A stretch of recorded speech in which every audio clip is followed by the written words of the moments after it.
ஆள் யாருமே கூட இல்ல. அவங்க ஒரு ரோட்ல தனியா போயிட்டு இருக்காங்க. ஒரு ஆக்சிடென்ட் ஆகுது அப்படின்ற பட்சத்துல அவங்கள எப்படி அவங்களே அவங்களுக்கு உதவிக்கலாம்? முதல்ல பயப்படக்கூடாது, பதட்டப்படாதீங்க.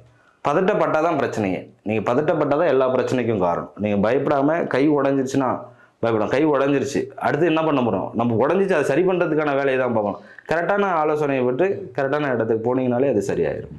இப்ப நீங்க எதுக்கெல்லாம் கட்டு போடுவீங்க? அதாவது இப்ப சுளுக்கிருச்சுன்னா கட்டு போடுறாங்களா? இல்லாட்டி ஒரு முறிவுனா மட்டும்தான் கட்டு போடுவீங்களா? எந்த மாதிரி கட்டு போடுவீங்க? கட்டு பார்த்தீங்கன்னா 3 வகையாக கட்டு போடுறோம் பிரதர். எலும்பு உடையிறதுக்கு கட்டு, அது பச்சளை கட்டு சொல்லுவாங்க. உள்ளுக்கு மருந்து கொடுத்து பத்தியம் கொடுத்து பண்ணக்கூடிய ஒரு கட்டு பார்த்திங்கன்னா எலும்பு முறிவு வைத்தியம். ரெண்டாவது ஜவ்வு கிழிகிறது, மூட்டு நழுவுறது. சரிங்களா?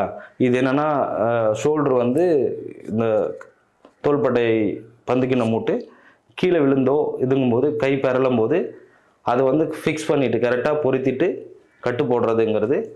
இது பார்த்திங்கன்னா பச்சளை கொடுக்காம மேல் பூச்சி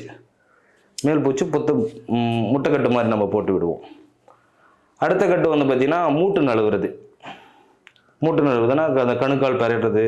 இப்போ நடந்து போயிட்டுருப்போம், ஸ்டெப்ஸில் இறங்குவோம், கால் சரடிடும், வலிக்கி விட்டுரும், கீழே விழும்போது கால் பெறன்றோம்.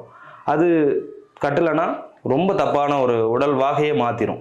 அதனால அதிகப்படியான முதுகு தண்டுவோட பிரச்சனைகள் வர்றதுக்கு வாய்ப்பு இருக்குது. முட்டி வலி வர்றதுக்கான வாய்ப்பு. கால் சரடுறது, கால் நடக்கும்போது பிறண்டுறது. அது பிறண்டுருச்சு அப்படின்னா அதை நம்ம பிறண்டா ஒரு 3 நாளில் வலி குறைஞ்சிரும். அது பெருசாக தெரியாது, ஆனால் அதோட தாக்கம் 3 மாதம் கழிச்சு தெரியும். கால் நடக்க முடியாது, உங்களோட நடை உடை எல்லாம் உங்களோட எல்லாமே மாறி ஆரம்பிச்சிடும். உங்களுடைய தோற்றமும் உங்களுடைய விஷயங்கள் அனைத்துமே ஃபஸ்ட்டு உங்கள்கிட்ட நடக்கக்கூடிய ஒரு விஷயம். கால் பாதம் பதியாது. ரெண்டாவது முட்டியில் ஒரு சின்ன அழுத்தம் ஏற்படும். அப்புறம் முட்டி வலி வரும், இடுப்பு வலி வரும். இடுப்பு வலி வந்துச்சுன்னா இந்த L4 L5ன்னு சொல்லக்கூடிய தண்டுவடத்தில் இருக்கக்கூடிய அழுத்தம் ஏற்பட்டு இடுப்பு வலி வர்றதுக்கு மூல காரணம் கால் பாதத்தை கவனமாக பார்க்கணும்.